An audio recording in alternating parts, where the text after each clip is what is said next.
Hey,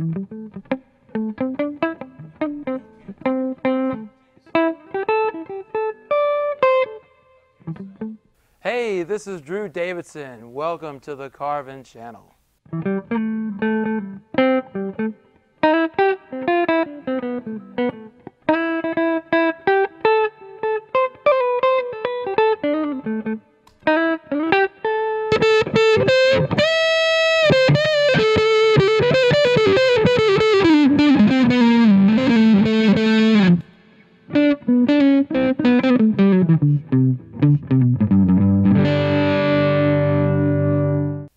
I started playing music when I was 5.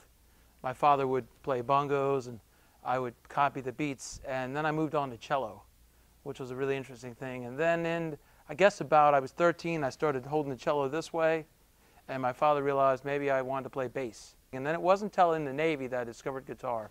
Fell in love with George Benson, and I was off the road trying to figure out all those wonderful licks. My first big break was being invited to California to play at Catalina Island Jazz Tracks Festival. I just released my first national CD, and Art Good invited me to play on the island, and I went on before George Duke. And if you all know about George Duke, he had hits in 1968. I was born in 1970. So that was really humbling to go on before him. And the band, actually, one of the times at Catalina had Darrell Williams in it from CARVIN. So it was very exciting. I feel like that's my first big chance for everybody to see me on the national field. I knew that CARVIN existed. I'd seen him in the magazines. The actual first person I knew that was really playing CARVIN was Steve Oliver.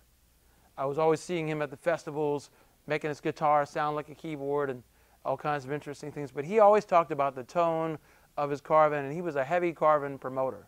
Whenever I saw him, it was always Steve Oliver and CARVIN. But it was Darrell Williams who really introduced me to the idea that, Drew, they make more than just the NS1. They make basses, they make amps, they make all sorts of guitars. So it was Darrell that I knew that really liked it. And the big thing he told me was that they're a family. They treat their customers right. They have customer service. They understand all of that. They're not going to treat you wrong. That's when I began to really be excited about it. And it was Winter NAMM at 2011 when I first tried my first CARVIN. Living on the East Coast, I didn't really always get a chance to play them, but I tried one and absolutely loved it. And then I scoured the website and discovered Frank Mbali, Alan Holsworth, Joe Walsh. I mean, those are like some of the greatest guitar players in the business. What I love about the SH575 is, number one, it's so beautiful, but going to the tone of it, you can see it's got F holes, but it also has a block down the center. So I'll demonstrate here, because what happens is you get this great, beautiful sound, a real jazzy sound. You can also really scream it, and you'll notice it's not feeding back like crazy. I'm not, guitar players have to deal with, woo, when they're doing it, and you can really.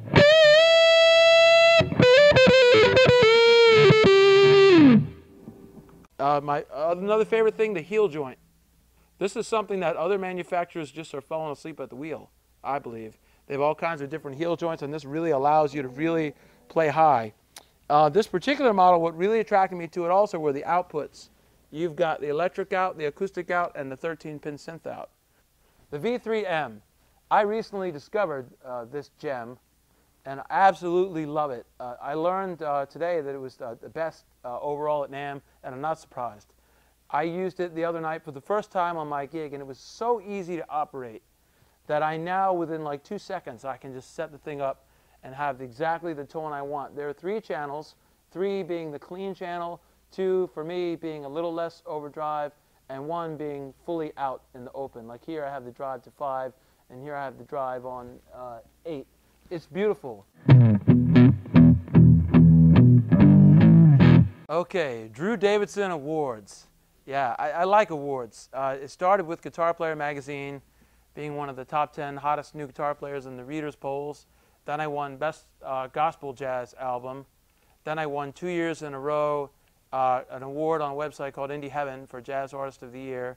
Then I got picked up by a producer, and I released a record called Around Again, where I was on the charts of 17 weeks on the top 20 countdown, went as high as number 17 on Billboard, went all around the country, got added to Music Choice.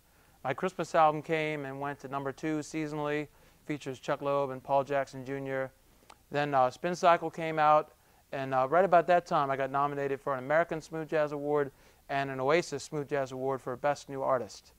And Spin Cycle is currently out there, and it's been as high as #9 on Billboard, #1 independent smooth jazz album, #1 on Sirius XM Radio, #1 in Music Choice for a time. So those are all exciting.